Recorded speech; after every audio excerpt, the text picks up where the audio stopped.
Last season, we lose that game. 2 goals away from home in quick succession, the ground up, their team lifted as well. We probably lose it 3 or 4-1.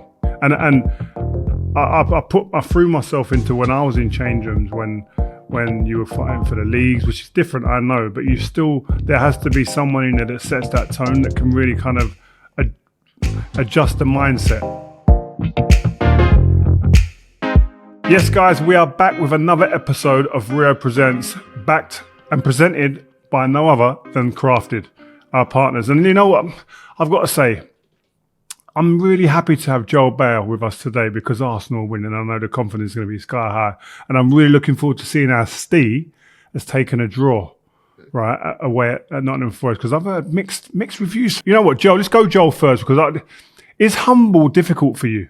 It's very humble, bro. It's very humble. Now, because you know what, yeah, let's just lay it out. I was talking to producer George. What, when you've had the success they've had? We're 8 points clear at the moment of Man United. I remember last week it was like, oh, we're only 6 points behind.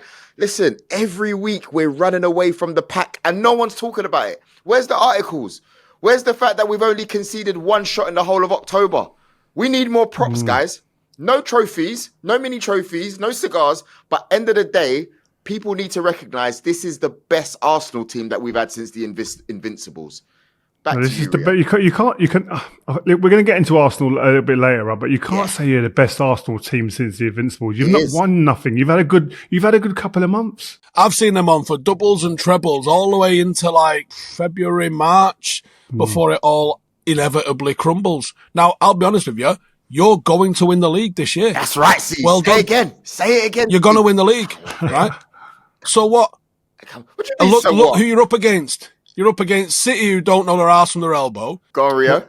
Well, one thing I would say, it don't matter who your opponents are, you've still got to win the league. It's still hard.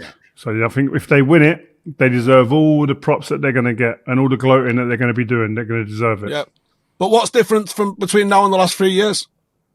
Last 3 years, they probably had a better opposition that they were going up against, but you've started exactly the same way you had the last 3 years. Nah, we're a better team now, Steve. Look, we're going to talk about Arsenal later. Let's keep it to Man United and their fantastic draw on the weekend. Go on, you guys kick it off. The first thing that I thought it was, what tone is the manager going to set in that change room when he walks in there? Because there's no doubt the guys they've won a couple of games on the spin, rebuilding confidence and trying to build some momentum, which is fine. And then drawing a game at Nottingham Forest where people were going, you know what, they should beat Forest, they expect to beat Forest, new managers come in, etc. The tone that the manager sets once he gets in that change room and when they leave that ground was vitally important. And the tone that I was suggested that he has to set is, this isn't 2 points dropped, this is a point gained. And I threw myself into when I was in change rooms when you were fighting for the leagues, which is different, I know, but there has to be someone in there that sets that tone that can really kind of adjust the mindset, because I think it can quite easily get into a position where you come in and you go, oh, we should have won that, man. We expected to win that. That disappointment, and it hits at the nervousness in the change room. It creeps back into being a bit negative. You can't have that when you're on the trajectory that we're on at the moment, where you're trying to build and you're trying to put the pieces in place to build some confidence. Last season, we lose that game. 2 goals away from home in quick succession, the ground up, their team lifted as well. We probably lose it 3 or 4-1.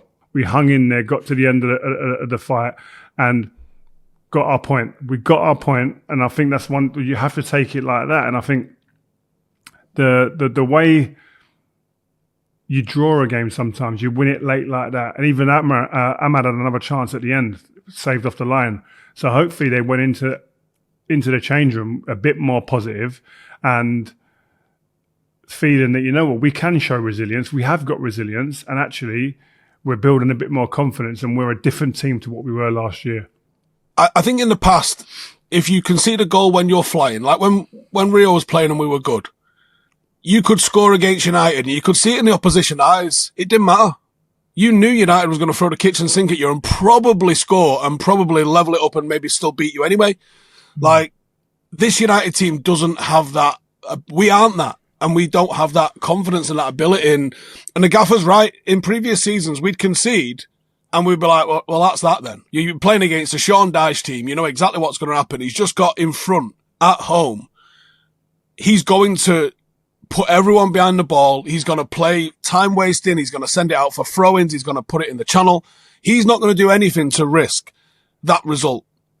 And even with those circumstances, we still managed to keep creating chances, and we didn't change the plan. We didn't throw the kitchen sink at it.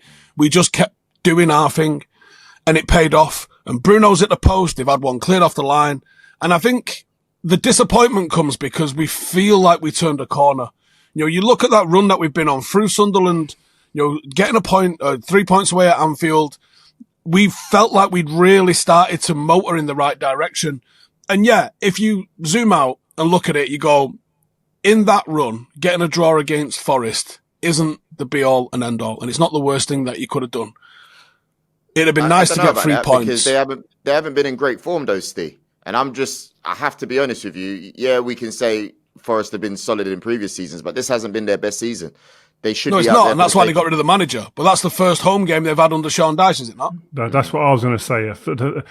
I would agree with you, Joel, if it was the previous manager was still there. But when you get a new manager in his first home game, that place is going to be bouncing. And as a player, you don't want to be going, his first home game. No, I'd rather someone else take that fixture than us. It's difficult. It's difficult circumstances, especially when they go 2-1 up as well, the way that they did in quick succession. You can imagine, I wasn't there, but you can imagine how that place, the roof, if it had one, would have lifted off, I'm sure. Rocking. What about Rio? The difference this season, what are the ingredients in giving Amorim and his squad that different feeling? That the front three are a different proposition. The ball's going up is sticking. The ball's going up and we're getting chances. The ball's going up and we're creating stuff. The ball's going up and we're putting the opposition defenders on the back foot. This wasn't happening consistently last season. Like this, there's a consistency with that enables you to get a bit of confidence in the game. And also, as a defender, thinking from that perspective, I know the ball's going up there. We're going to cause them problems. I can be on the front foot a bit more. I can be a bit more aggressive in my actions. And so, I think the impact of the front three take away goals, I think is a huge uplift on what we had last season, 100%. And that's almost normally the platform for good performances is the defence. But I think as much as that this season will be the front three, and I think the goalkeeper has a huge credit to take as well. That confidence that he's bringing through, a quiet confidence as well that he's bringing through the team, which is I think immeasurable. No, agreed. And I think Cunha has a lot to do with that, up top, Rio. I think when you look at him, the way he keeps the ball, I've been pretty impressed with him, I have to say. Steve, Ashley Williams on Match of the Day, right? He said that Amorim's next conundrum is working out how to give Amad the defensive help he needs to thrive in that wing-back role. Now, I think he was a little bit harsh on Amad. I think people have been a little bit harsh on Amad on that game. Like, what's your thoughts when you heard Ashley Williams say that? I think Amad does a hell of a lot of grafting defensively, and he's actually usually pretty good in the air. I think it was just unfortunate timing. I think Yoro and him, probably a little bit of naive inexperience, not being able to recognise or maybe not having dealt with a ton of crosses coming in from the areas that they were coming in for and looking for the sort of thing that they were looking for, and them happening twice in quick succession. I don't know. I've been more annoyed at Dalot's reaction, if anything else. Yeah. Dalot standing there on his heels, like not having a bit of a red zone thinking about it as the balls come into that area and want to clear it. Forest have just reacted better than us in both of those circumstances. They're both preventable goals. But I think that they'll learn from it. I think Amad will learn from it. We've already seen Yoro make mistakes in the league and then not make those mistakes again, which I think is such a great trait that he's got. Like, he's been roasted and then doesn't get beat in the same manner again. And I think that's all experience is, right? Is just seeing stuff, recognizing where you went wrong with it and then improving on it. But Steve, just back to Amad though, that's the set piece especially. There's cultured, renowned defenders that get beat in those scenarios week in, week out. Do you know what I mean? That a set piece, when you misplace timing or whatever it is, there's nothing that's going to be able to improve him drastically in that situation, and I don't expect him to. I just think sometimes we get too caught up in what players can't do. He has given us so much going forward. His partnership and his telepathy with Mbeumo has been... I think even defensively, Rio. Yeah. Like, he is grafting. He puts in the work. But that's what I'm saying. A set piece, I don't think you look at him and go, you know what, actually, I have to look at someone...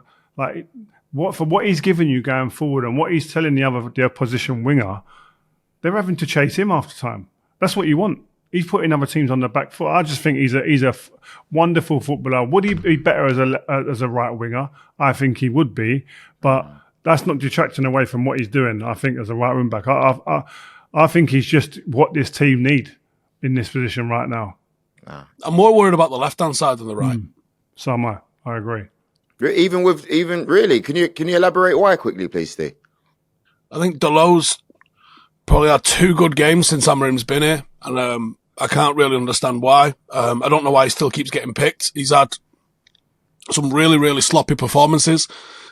The problem that you've got with this wing-back system, especially when you play a team like Nottingham Forest under Sean Dyche, like people was going on about how quiet Sesko had a game. I think he still got 3 shots off. If that's a quiet game, then I can't wait for him to have a busy one. As well. Yeah, again, like Sean Dyche. The Sean Dyche big striker. Sean Dyche's manner is a big target man, right? So he knows exactly how to play against your big target man. So, I didn't expect him to have anything. And the entire forward 3 were pretty quiet still. I thought Cunha was still probably the best of the 3, but they was all pretty quiet, which means that you got to go wide. And that's why Amad found loads of joy. We did find a lot of ball on the left-hand side as well. It's just not been, the final ball's not coming from there. But those are the people that are ending up in space. He's going to go narrow and compact 4-4-2, which means that those wing-backs are going to be the extra outlet every single time. Yeah. And we did go through those. I thought Bruno and Casemiro had a great game finding those players in the wide spaces. I thought it was fantastic switches of play coming from both of those. We just couldn't find that final ball. But guess what? When people defend the box as diligently as they're gonna when it's Sean Dyche who's on the sideline, it's hard to break down. I don't think in open play I've got much problem with Amad. I think his effort and his intent is there. Yes, there's things that he can learn and timing, but that's time on a training pitch and time in that position and seeing the pictures consistently, so he knows he's not thinking about when to press, when not to press, when to stand off, when to engage. I'm looking at what he gives us in a positive mind frame rather than thinking about him defensively. Same thing with Trent. People talk about Trent and always harp on about what he can't do, but we've seen this season they're missing what he can do with what he can't do with the ball in the Liverpool team. And I think it's just trying to find a balance where one's not outweighing the other massively. And there's no way that I look at Amad and go, oh, he's not defending. He can't defend so many different moments in the game, but he is doing really well with the ball. No, I think he's probably a 90-10 in terms of percentage ratio. Doing really well. Look how many handballs he's had. Do you know why he's been getting all these handballs against him? Because he's in the box trying to defend. The attitude on him is absolutely perfect. Yeah. He is an absolute bulldog. He gets amongst it. He might get beat in the air because he's only as tall as he is. But he's got the perfect attitude to be an absolute terror of a player. I love him. That was Erik ten Hag's biggest crime, in my opinion, man. Still playing the likes of Antony over him. No, do you know what his biggest crime was? Go on.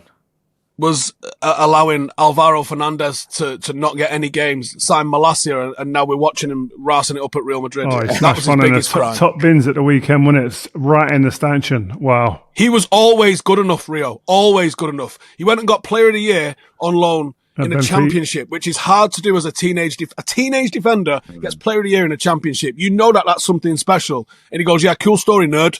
I'm going to go sign Malacia. That's his biggest crime. That and signing Haaland. Actually, do you know what? He's got a lot of crimes. He's got a charge sheet and a half. Bringing Carell. Ten Hag has got a few crime sheets, man.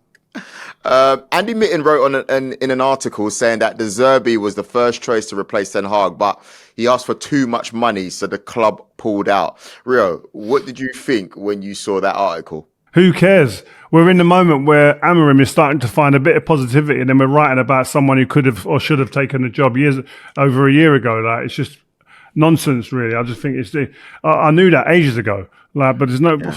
What's the point? Listen. De Zerbi was one of my first choices. If I would have been looking to recruit a manager back then, he would have been one of my first choices. But that's history. That's gone. Yeah, Rio. In the last couple of weeks, there's been some quite strategic sort of talking from the United hierarchy. I thought Jim Ratcliffe, now in hindsight, coming out when he did in the international break, saying, Judge Amorim after 3 years, absolutely quietened down so much noise and probably helped contribute to that run that we've just gone on. I thought that was a masterstroke. And also, I know you would have seen Jason Wilcox's little piece that he did, which I'm sure there was no coincidence that comes out on the back of 3 wins. But I liked what he said in that. And I like what I'm hearing about him around the club as well. Yeah, well, I know Jason Wilcox. Obviously, I played with him at Leeds. And great guy, first and foremost. Honest as they come, straight as you like, which is great. But he's got a clear plan, an idea of how he sees things progressing at Manchester United. And I think they're going to be like, not stubborn is probably the wrong word, but they're going to be like, this is what we're doing. And very little is going to change in that aspect. And a result or two here or there isn't going to change their approach.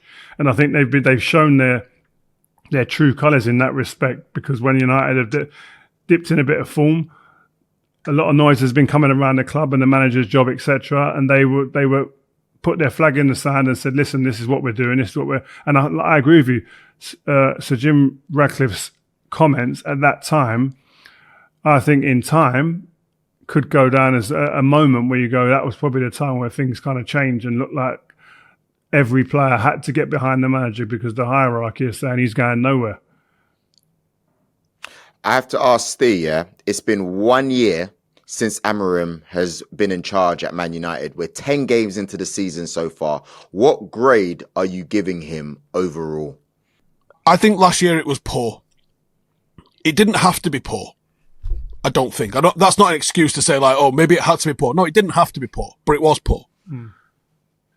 But I think that he understands the club. I hope he understands the league a lot more.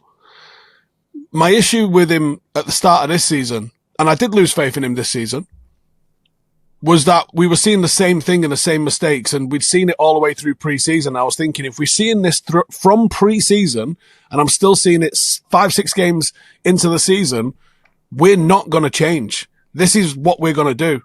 But a month ago, the Sunderland game especially, we started to see different shapes, and almost overnight, United stopped pressing so aggressively from midfield, and we started to see different shapes and a lot more compact shapes, and we became a lot happier to kind of play off the back foot at times and let you have the ball rather than always try and take it off you at all times.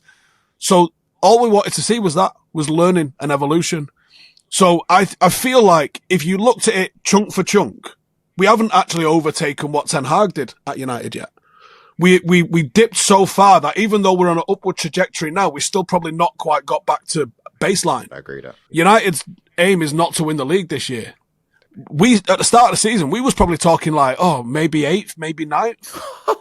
Where we sit right now, I think we're coming top 6. I don't know where in the top 6, maybe 6th. Yeah. But we will take that as progress from 15th last year. I said to Rio, that should have been the aim. And I know Rio said that it was top 8. And I was fighting the case. I was saying, nah, you should still be going for top 6. And I can see that happening for Man United this season. I can. No. You can see it happening, yeah. But I don't know if you could have said you have to go from 15th to top 6. That's a mad swing. Yeah, it's just being realistic. That's an incredible It's being swing. realistic, which is hard for some Arsenal fans to be, which I understand. But I think we'll finish top 6 based on what I'm seeing right now. And I'll be content with that massively. But I think we've got to move on to Arsenal. I think you guys have started the season so well. 10 games into the season, 6 points clear. Yeah. Liverpool at this stage of the season last year were 3 points clear of Man City. Went on to win the league. Can you? I'll say this to you, Joe. Can you see Arsenal losing it from here? Not the league, no.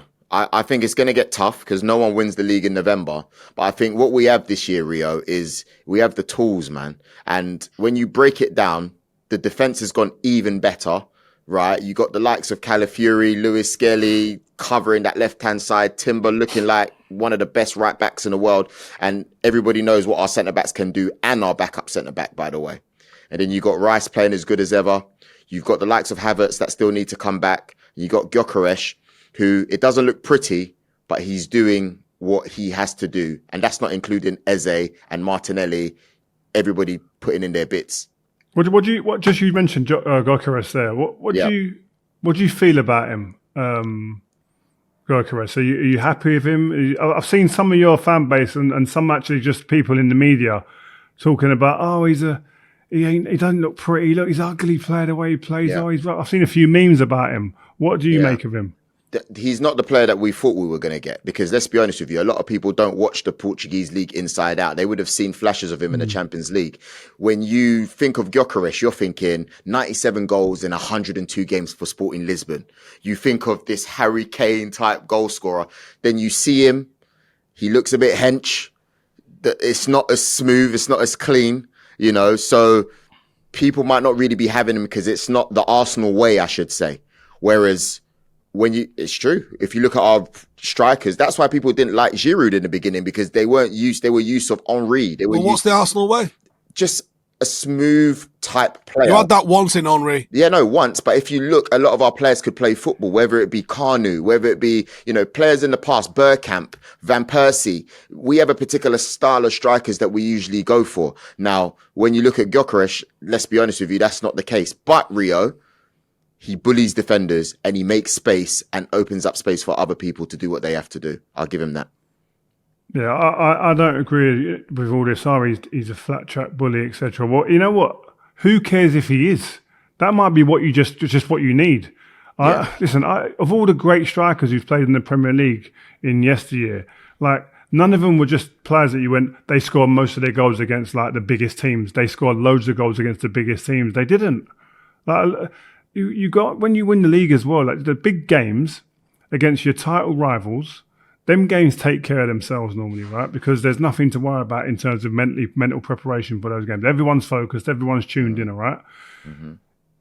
A lot of the time, most of the time, you lose your games when you don't beat the teams you're meant to beat. You drop points. Where did you drop points the back end of last season? It was the smaller teams, I would say. Smaller teams, yeah, right? Yeah. The West Hams. If he's the type of player that's going to go and bully those type of teams, you guys should go and win the league. Then that's the missing part of the jigsaw you were looking for. So all of this, but he can't do it against the bigger teams. Who cares? Someone else in your team will find a way. You guys have got 11 different scorers in the Premier League. Nobody else has more than that. Yeah. So that tells you he's sharing enough goals around. If he can bully them rubbish teams and them average teams, you lot are onto something, and I think you're going to win the league. And I think a big part of it is that when the going gets tough, sometimes people sit there and go, but Arsenal will just lose a bit of concentration. One of those teams will be a banana skin for him. If he's playing and he's doing what he's doing right now and he plays to type for what we're seeing now, you guys get them games won and you win the league. And you'll be forever thankful for someone like him. No, agreed. But I don't know if that's gonna cut it next season, and we are yet to see. Why are you thinking of next season, man? Win it this year first. We're gonna win it though, Rio. We know we're gonna win. It's in the bag. It's in the bag. Like, this is why no one wants you to win. Clip it up. You're up against Liverpool and City.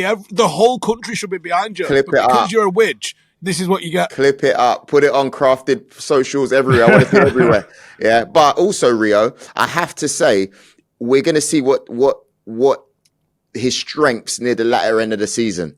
When we get to the latter stages of the Champions League, when we're, further on, hopefully in the FA Cup, when that for me is when we should start judging him. Right now, no qualms. No qualms. Yeah, told you though. You lot all thought you needed a 25 goal a season striker. Told you didn't. It's not the way you play. I still think he gets 25 goals a season though, Steve. I think he does.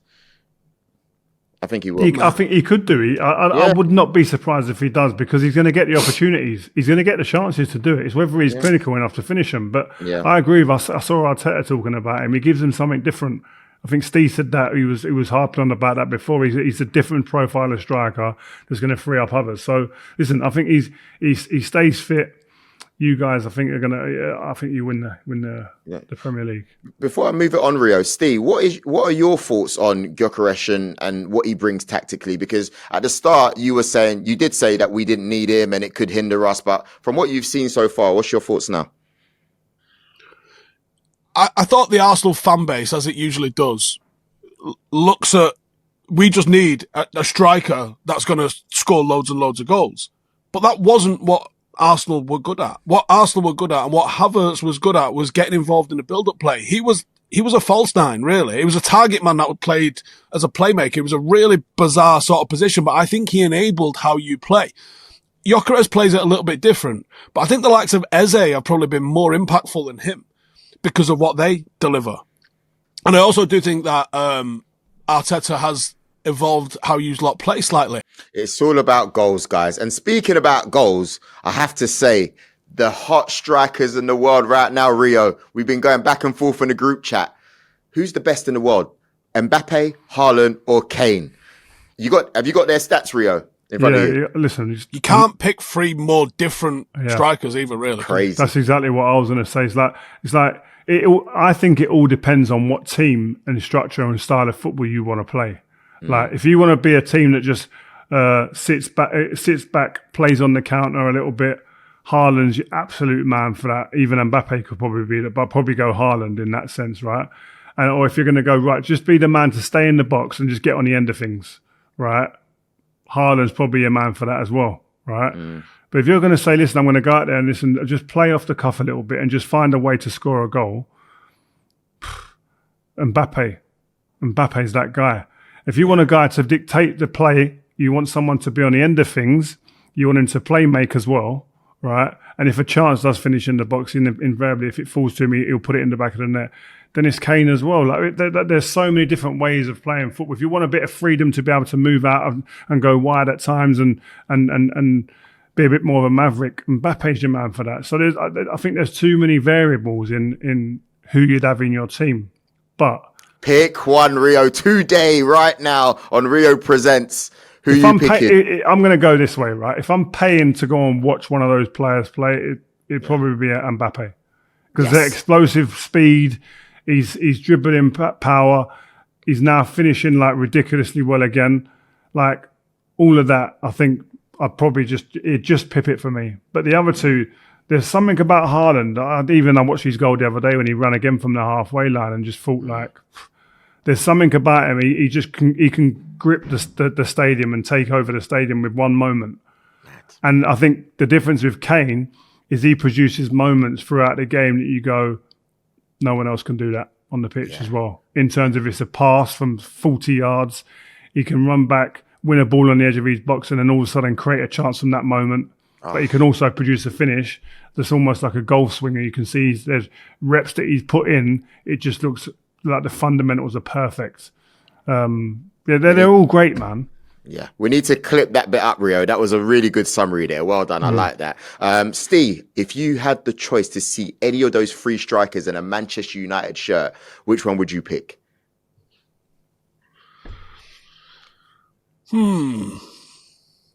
Don't disown Haaland because he plays for City, by the way. I would probably lean towards Haaland because of the way we play at the moment. He would probably work the best in our system. If you get Kane, you've got no one that's going to go. Kane probably would too, to be honest with you, because if you had Kane, Mbeumo and Cunha are going to run on beyond him, and I think that would work really effectively. If you have Mbappe, I wouldn't play him as the 9. I'd probably play him on the left-hand side where Cunha is at the moment. And they'd all work, Steve, wouldn't they? They'd all work. Yeah. Do you know what? I'll take third pick. Whoever you two go, I'll go with whatever's left over. I'm not asked because they're all class. Nah, you got to let us know in the comments what you think, people. Who are you picking as the best striker in the world right about now? But Rio, Haaland, by the way, just before, Haaland's a monster, isn't he? He's a monster. Centre halves are just, I can see him quaking in their boots when he starts running. I can feel it. How are you defending him? You getting tight or are you giving him space? There's no way I'm allowing him to run in the way he is in these games. The other day, I forget the centre half's name. He actually ran out of the area that Haaland lives and breathes in. He ran out to go to a player. And I was like, defend the space.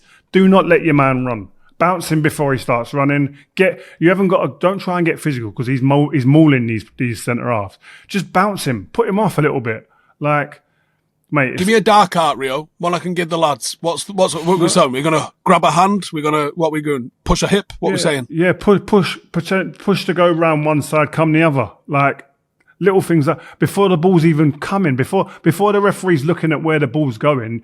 You're there earlier. You've given him a little nudge out of the way. All of a sudden, he's looking at you. His focus has gone from the game. He's never going to get a pass. Do you know what I mean? Like little things where you're just taking his eye off the game. Make him lose concentration. Make him think, what's he doing, man? Like, you've got to distract these guys because he's that good that he gets a moment and gets a chance. He's punishing you. And the last thing you do is you vacate an area where he wants to live and breathe in, which is blimmin' where there's loads of grass. That's what they're doing at the minute. It's crazy. But this City team do pull players about, and I would give them credit for that as well. Rio, how would you play against Gyokeres, the flat track bully, apparently? How would you defend against him? It's different with him. Well, not different, but Arsenal are really they're dominant, aren't they? They're right up against you and they're pinning you back. Listen, he's someone physically, you don't want him to pin you and get too tight. Him and Haaland, I'd let them take their first touch with their back to play. Let them take it, then hit them. I'm not fighting for that first touch unless I feel it's a bad ball and I can get it. But once they take the first touch, I'm looking to hit them for the next touch. And so, and always bouncing off of them, pushing off of them. So they're going that way and not the way they want to go, which is behind you. Agreed. Listen, I want to move it on quickly to Liverpool because after beating Aston Villa 2-0 at Anfield, Virgil van Dijk criticised the outside noise and absolutely ridiculous takes. He also said, Wayne Rooney, friend of the show, he spoke about his comments about his body language and said that they were lazy criticism. Rio, do you like to hear a player like him come out and back his team or back himself? I absolutely love that Virgil van Dijk, the captain of Liverpool, is coming out and saying, I ain't having what people are saying. I don't agree with that and I don't agree with that. I think it's brilliant. This is what you want. This is what you need.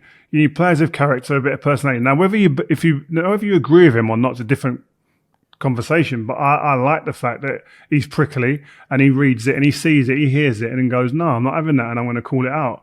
And I think that the ridiculous takes and outside noise he's talking about, I think, it's a lot of it he's talking about revolves around him. But I'm sure he's probably referring to what people are saying about Mo Salah as well. How long's Mo Salah been at Liverpool? 7-8 years?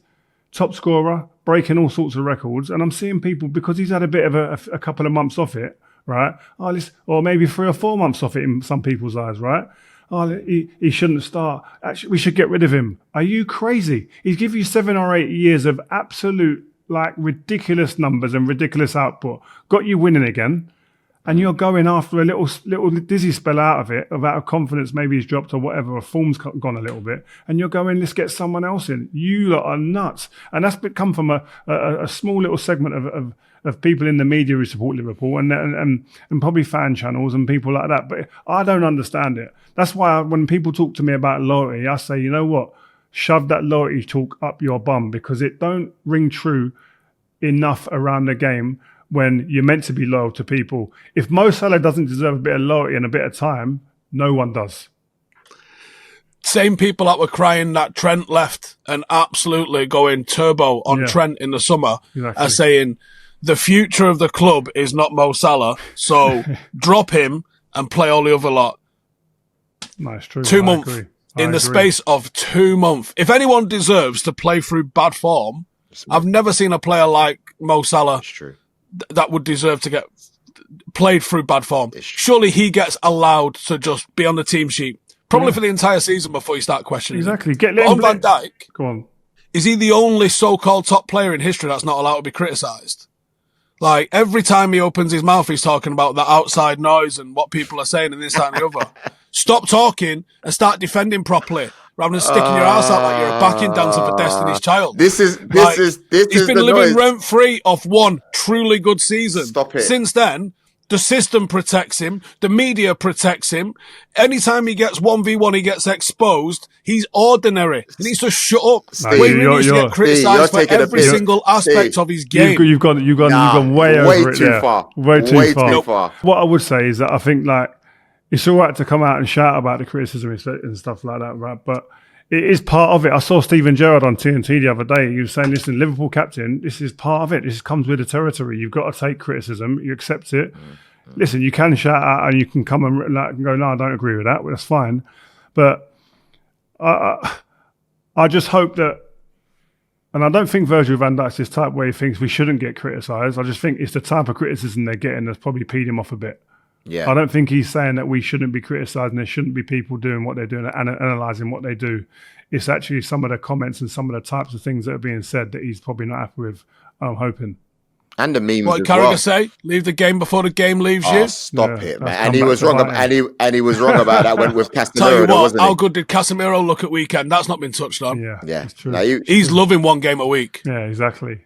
He was your best player as well on the weekend. But anyway, he has been for a few weeks. He's been absolutely monstrous. But listen, I want to move it on because Liverpool are actually playing Real Madrid on Tuesday, and Trent is coming back to Anfield for the first time. What would your advice be, Rio?